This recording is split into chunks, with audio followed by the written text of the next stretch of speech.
안녕하세요. 여러분과 함께 영어 문법을 공부하고 있는 이기훈쌤입니다. 이번 시간에는 여러분들이 좀 생소하게 느끼실 수 있는 주제를 한번 다뤄보려고 합니다. 그 주제는 무엇이냐? 부사류, 부사 상당어구가 주어로 사용되는 경우가 있다라는 내용입니다. 이게 무슨 소리인지 한번 차근차근 짚어볼게요. 일단 제가 이게 조금 예외적이라고 하는 이유가 뭐냐면 우리가 문법을 공부할 때 제일 먼저 배우는 게 뭐죠?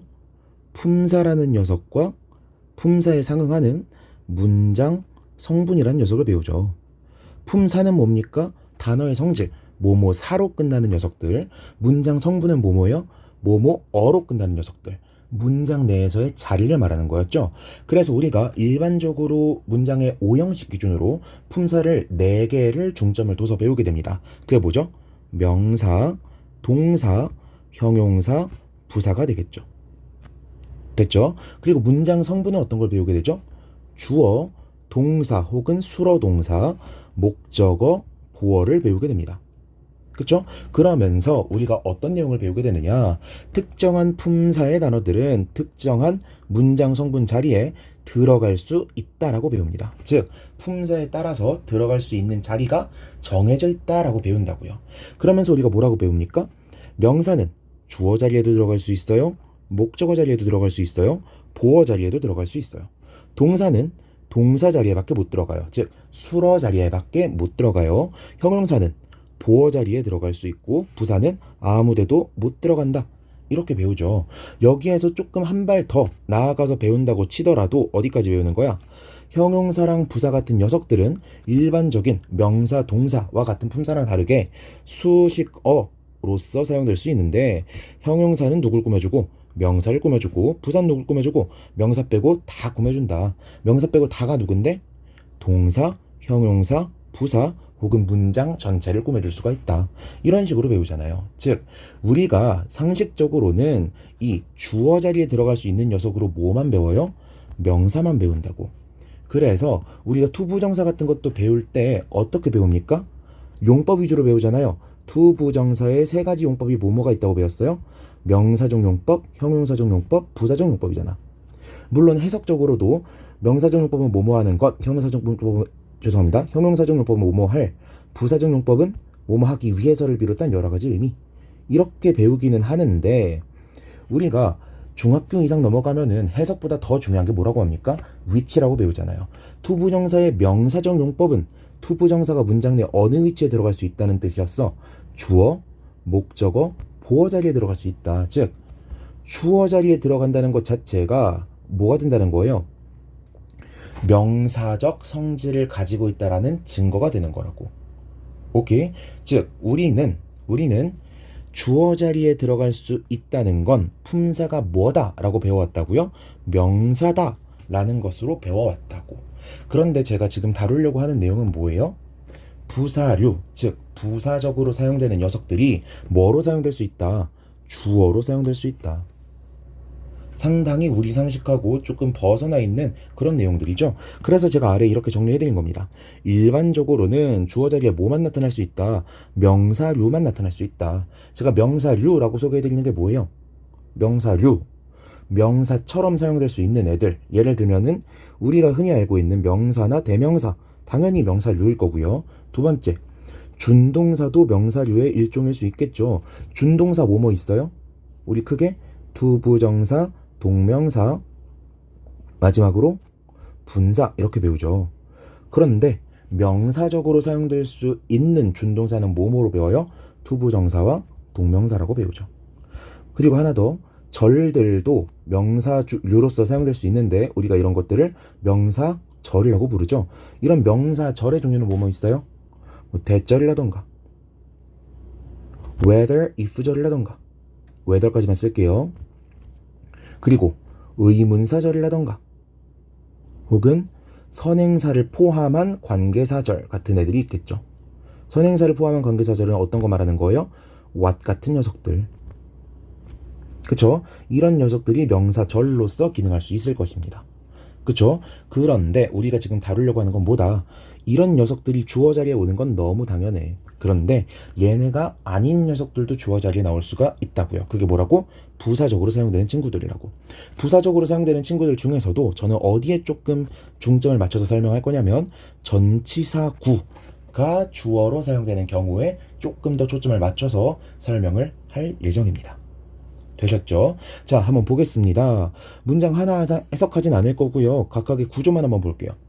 Slowly is 블라블라블라 out on the lake 어쩌고 저쩌고 저쩌고 after the show be 이런 식으로 의문문을 만들면서 조동사랑 주어가 도치되고 있는 거고요.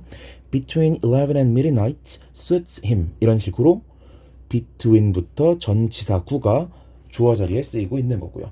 After Saturday도 마찬가지고 기타 등등등 전부 다 전치사구 나오고 있고요. 마지막으로 Because Sally wants to leave doesn't mean 이라고 하면서 동사 앞에 부사절이 주어로 사용되고 있고 Whenever you are ready 부사절이 주어로 사용되고 있지요.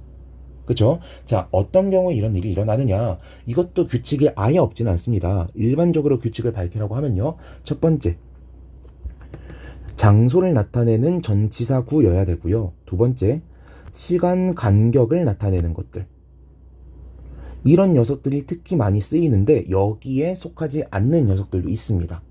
어떤 거? because 같은 애들은 이유를 나타내고 있고 시간 장소랑 관련이 없잖아요. 그쵸? 그리고 세 번째, 동사의 경우에는 보통 비동사류의 동사가 사용됩니다.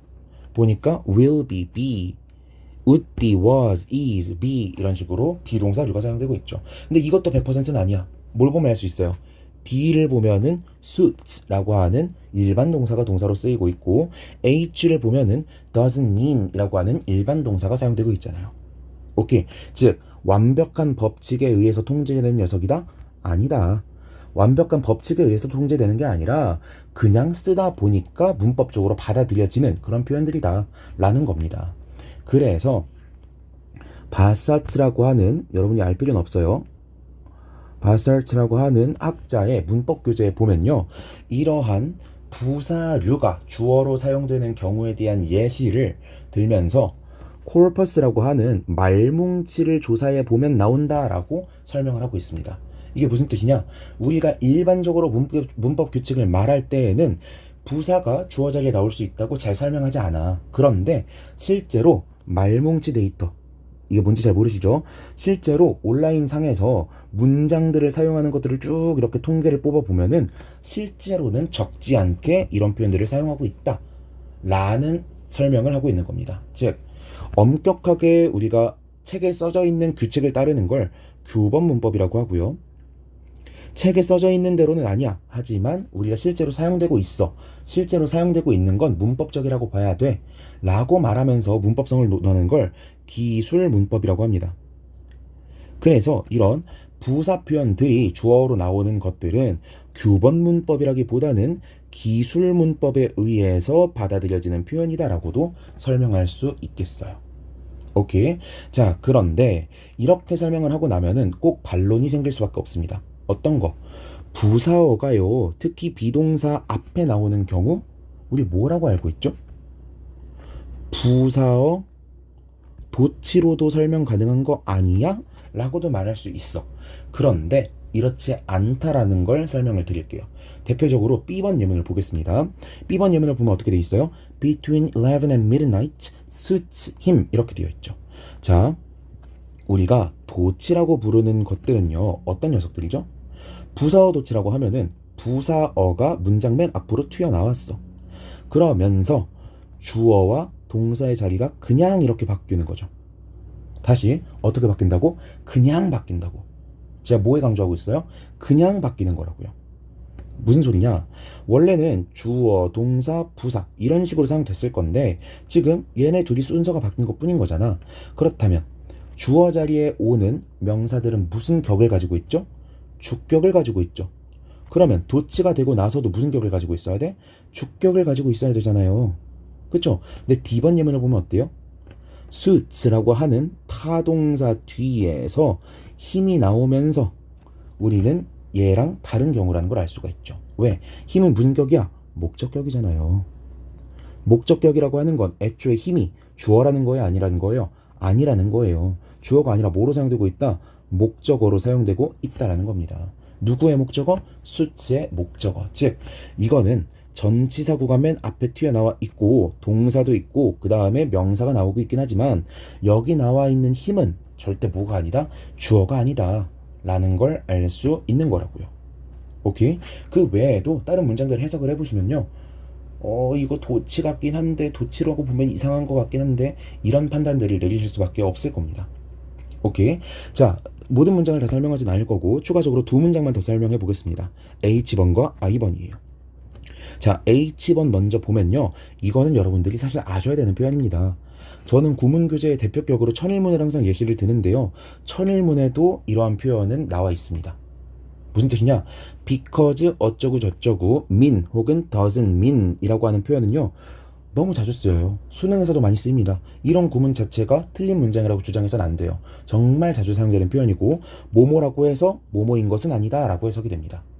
오케이? 그래서 because 절이 주어로 사용되는 경우는 여러분들이 이번 기회에라도 공부를 하시고 문법책을 뒤져가면서 조금 더 학습을 하시기를 바라겠습니다. 됐죠? 마지막 I번을 보면요, I번, 자, 우리가 알고 있는 문법 규칙이랑 살짝 어긋나 있습니다. 어떤 부분에서 어긋나 있냐면요, 자, 우리가 관계사 중에서도요, 복합 관계사를 배울 때 품사를 두 가지로 나눕니다. 어떻게? 복합 관계 대명사와 복합 관계 부사로 나누죠. 그런데 이것을 해석적으로 혹은 품사적으로도 나눌 수 있지만 복관대가 쓰인 절 전체가 뭐로 쓰이느냐, 복관부가 쓰인 절 전체가 뭐로 쓰이느냐를 가지고도 어느 정도 구분을 할 수 있단 말이에요. 왜? 복합관계대명사는, 복합관계대명사가 이끌고 있는 이 절은 무슨 품사로 쓰일 수 있어? 명사절로도 쓰일 수 있고요, 부사절로도 쓰일 수 있어요.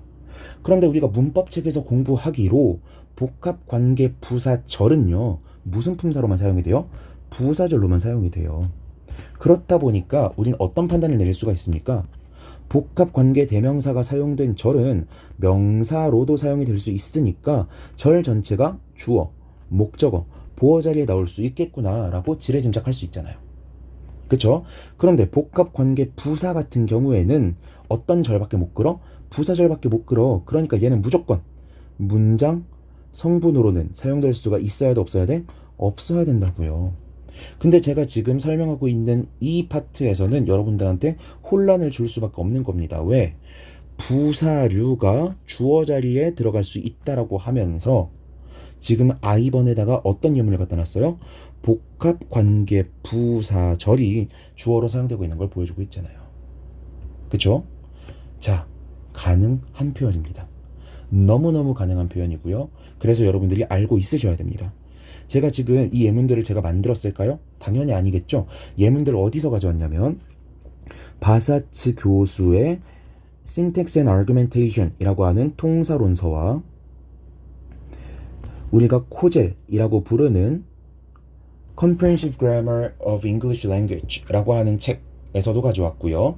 이 whenever 절 같은 경우에는 비록 예문 자체는 코젤에서 가져왔지만 이 예문이 PEU Practical English Usage라고 하는 책에도 나와 있습니다. 즉 여러 문법 책에서 다루고 있는 거고요. 제가 지금 책을 딱 3권만 뽑았잖아요. 왜 3권만 뽑았을까? 통사론 교재, 전공자들이 보는 문법책, 일반 학습자들이 보는 문법책, 이런 식으로 딱 3권에서 예문들을 뽑아온 거라고요. 오케이? 그러니까 whenever 절이 주어로 사용되는 경우가 우리가 알고 있는 이 규칙에 따르면 굉장히 이상해 보일 수 있지만 실제로 가능하다 불가능하다? 가능한 것이다 라는 겁니다. 오케이? 이렇게 해서 여러분한테 조금 생소한, 어쩌면 여러분들이 알고 있는 상식들을 다소 부술 수 있는 그런 설명들을 한번 제공해 보았습니다. 이번 강의가 여러분한테 수험적으로 도움이 되진 않을 거예요. 그런데 독해 상황에서나 특히 영어 소설을 읽는 경우에는 이런 예문들을 충분히 많이 찾아볼 수가 있습니다. 그렇기 때문에 이번 내용을, 이번 인강을 통해서 살펴보신 분들은 그냥 지나치지 마시고 여러분들이 알고 있는 상식에서 경우의 수를 하나 더 늘리는 그런 기회로 삼으셨으면 좋겠습니다. 긴 강의 들어주시느라 고생하셨고 이번 강의는 여기서 마치도록 하겠습니다. 수고하셨습니다.